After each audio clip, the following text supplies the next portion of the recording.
Akashvani presents Morning News.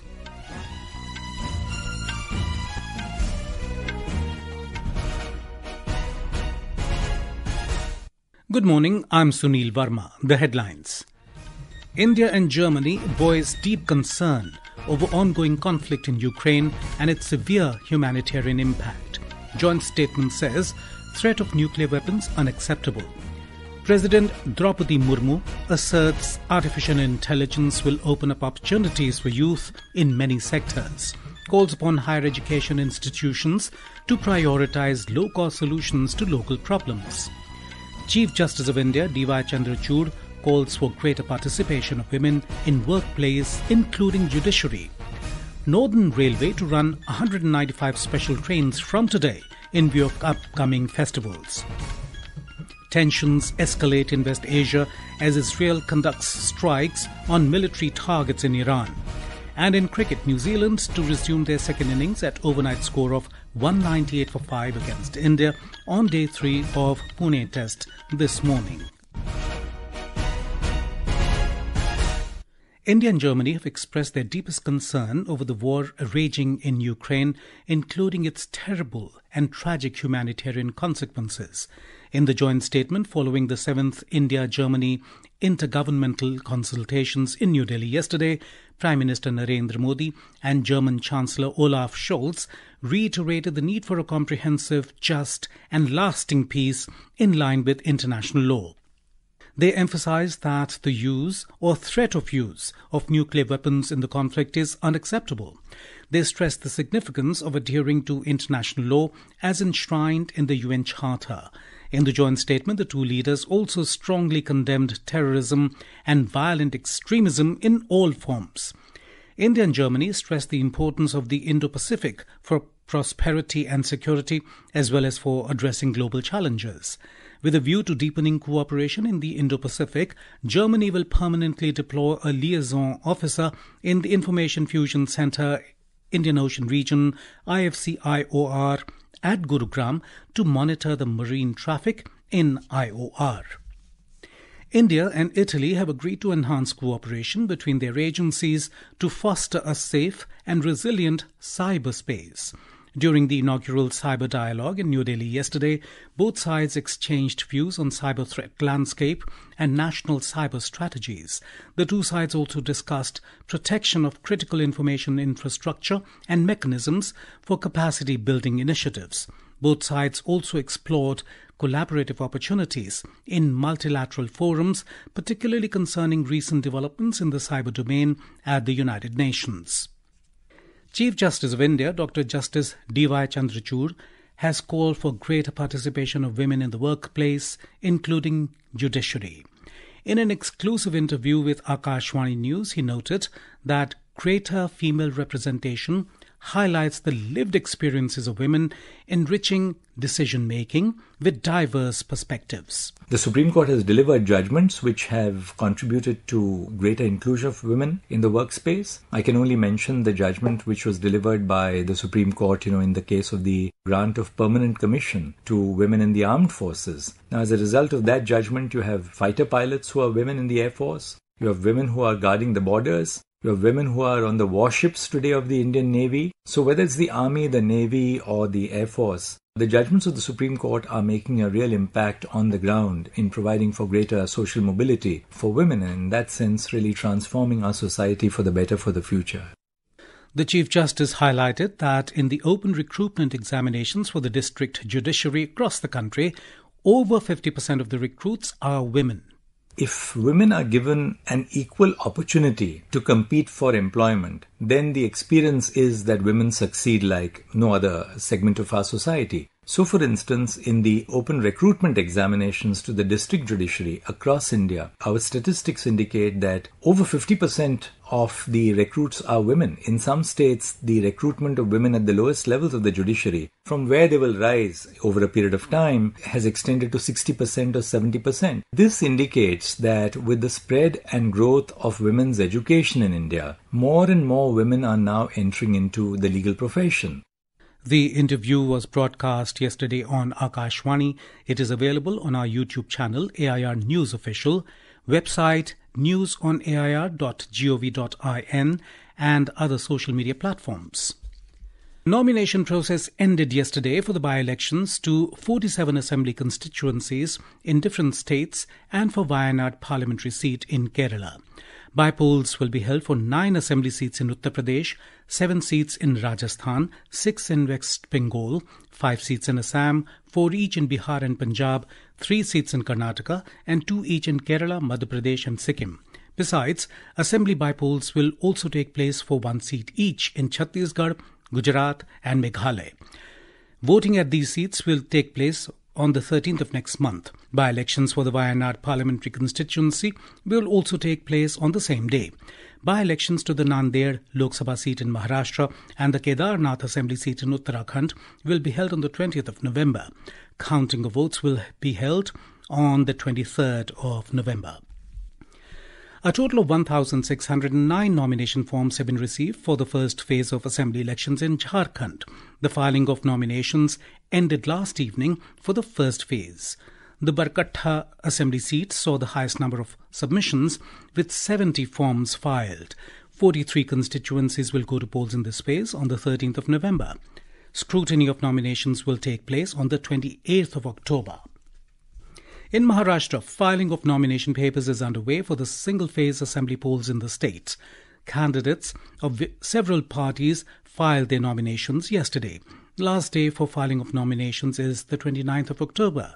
Elections to the 288-member state assembly will be held on the 20th of November. We have more from our correspondent. Many key candidates, including Deputy Chief Minister Devendra Fadnavis, filed their nomination papers for the Maharashtra Legislative Assembly elections. Mr. Fadnavis is set to enter the fray from Nagpur Southwest. Shiv Sena leader and State Minister Uday Samant filed his nomination from Ratnagiri, BJP leader Ashish Shelar from Bandra West, Shiv Sena leader Pratap Sarnaik from Ovada Majevda, and Legislative Assembly Speaker Rahul Narvekar from the Kolaba Assembly constituency. Meanwhile, the Maharashtra Navanirman Sena has released its fourth list of 5 candidates. According to reports, discussion regarding seat-sharing arrangements in both the ruling Mahayuti and the opposition Mahavikas Aghadi are in final stages. Ankita Apte, Akashvani News, Mumbai. This is Akashvani giving you the news. For quick news updates round the clock, follow us on our X handle @AIR News Alerts. And for details of stories and more, log on to our website www.newsonair.gov.in and download News on AIR app. In view of upcoming festivals, including Diwali and Chhath Puja, Northern Railway will operate 195 additional trips of special trains from today until the 7th of next month for the convenience of passengers.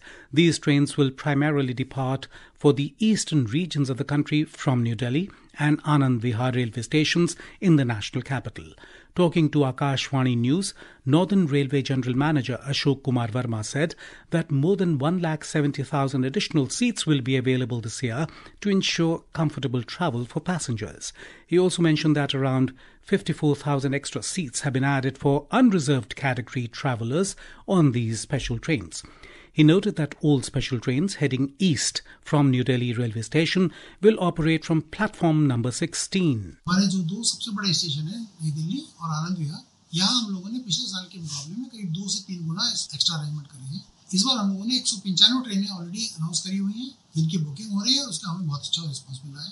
इसके अलावा हम लोगों ने 18 racks और ready करके रखे हुए हैं। आने वाले यात्रियों की संख्या बढ़ रही है तो हम बहुत शॉर्ट नोटिस पे एक्स्ट्रा ट्रेन चला सकते हैं। President Droupadi Murmu has said artificial intelligence, AI, has become a priority area for the entire world and asserted the emerging technology will open up vast opportunities for youth in various sectors. She said interdisciplinary approach will encourage innovation in the engineering sector. Speaking at the convocation ceremony of the National Institute of Technology NIT Raipur in Chhattisgarh yesterday, President Murmu said India is a founding member of the Global Partnership on Artificial Intelligence. AI का सामाजिक, राजनीतिक, आर्थिक, सामरिक तथा अन्य कई क्षेत्र में गहरा प्रभाव पड़ेगा। इंडिया AI मिशन के तहत स्टार्टअप्स को प्रोत्साहित दिया जा रहा है। AI से जुड़े अनेक क्षेत्रों में हमारे युवा इंजीनियर्स के लिए विकास के नए रास्ता खुलेंगे। The President said developing low-cost solutions to Local problems should be the priority of management, faculty and students of all higher education institutions. We have more from our correspondent. The President online released the 9th installment of the Mehtari Vandan Yojana of Chhattisgarh government to 70 lakh women in a program held at Purkhoti Muktangan in Naya Raipur last evening. On this occasion, she also interacted with the beneficiaries of the scheme as well as people from the tribal community. During the program, the President also released 3 books on the tribal culture and empowerment. Vikalp Shukla, Akashvani News, Raipur. On the second and final day of her visit today, President Murmu will grace the convocations of Indian Institute of Technology IIT Bhilai and Pandit Deen Dayal Upadhyay Memorial Health Sciences and Ayush University in Nawa Raipur. India AI and Meta announced the establishment of the Centre for Generative AI, Shrijan, at IIT Jodhpur and the launch of the Yuv AI initiative for skilling and capacity building in partnership with All India Council for Technical Education. This collaboration is aimed at propelling the advancement of open source artificial intelligence in the country. The India Meteorological Department IMD has forecast heavy rainfall over isolated parts of Gangetic, West Bengal and Odisha due to the influence of cyclonic storm Dana. The IMD also predicted heavy rainfall for Tamil Nadu, Puducherry, Karaikal, Kerala and Mahe. The Weather Department stated that cyclonic storm Dana over the north coastal region of Odisha is moving nearly westward across the northern part of the states and is expected to gradually weaken into a depression today. The air quality level in Delhi has been categorized as poor by the Central Pollution Control Board CPCB. The CPCB has reported an air quality index AQI of 232 in the national capital at 7 a.m. In the Philippines, the death toll from Tropical Storm Trami has risen to 81 with around 20 other people still missing due to massive flooding and landslides. Police said that the deaths include 47 in Batangas province and 28 in the Bicol region. 4 Trami-related deaths were also recorded in different areas in the central and southern Philippines. Tensions have escalated in West Asia as Israel conducted precise strikes on military targets in Iran. Iranian state media reported several loud explosions in Tehran. There was no immediate information on damage in Iran. The Israel Defense Forces spokesperson in a video message on social media platforms said the strikes are in response to Iran's ballistic missile attack on the 1st of October. In cricket, New Zealand will resume their second innings at the overnight score of 198 for 5 against India on day 3 of second test at Pune this morning. At the draw of stumps, Glenn Phillips remained at the crease with 9 off 29 balls and Tom Blundell contributed a useful 30 runs. The visitors now have a lead of 301 runs. And now for a look at today's newspapers, it's over to Renu Kataria. Thank you, Sunil. India-China pullback from LAC by 29th October is the top story in Hindustan Times. The paper calls it a breakthrough at key hotspots. 18 pacts with Germany as Modi and Scholz hold talks, headlines the Asian Age. Germany has increased visas for skilled workers by 70,000, writes the paper. After gaining over 87 lakh crore rupees in the first half of the financial year, stock market investors have seen their wealth erode by 37 lakh crore rupees in October, the worst in a single month, writes the Financial Express. And finally, while hearing a PIL raising the issue of stray dogs and monkeys attacking people with disabilities, Delhi High Court has said strays cannot take over. People also have rights. The Times of India reports that the court has asked for all monkeys to be shifted to Asola Bhatti Wildlife Sanctuary as an immediate measure. And with that, it's back to you, Sunil. Thank you, Renu. And now before we end the bulletin, the headlines once again. India and Germany voiced deep concern over ongoing conflict in Ukraine and its severe humanitarian impact. Joint statement says threat of nuclear weapons unacceptable. President Droupadi Murmu asserts artificial intelligence will open up opportunities for youth in many sectors. Chief Justice of India DY Chandrachud calls for greater participation of women in workplace, including Judiciary. Northern Railway to run 195 special trains from today in view of upcoming festivals. Tensions escalate in West Asia as Israel conducts strikes on military targets in Iran. And in cricket, New Zealand to resume their second innings at overnight score of 198 for 5 against India on day 3 of Pune Test this morning. And with that, we end the morning news. Have a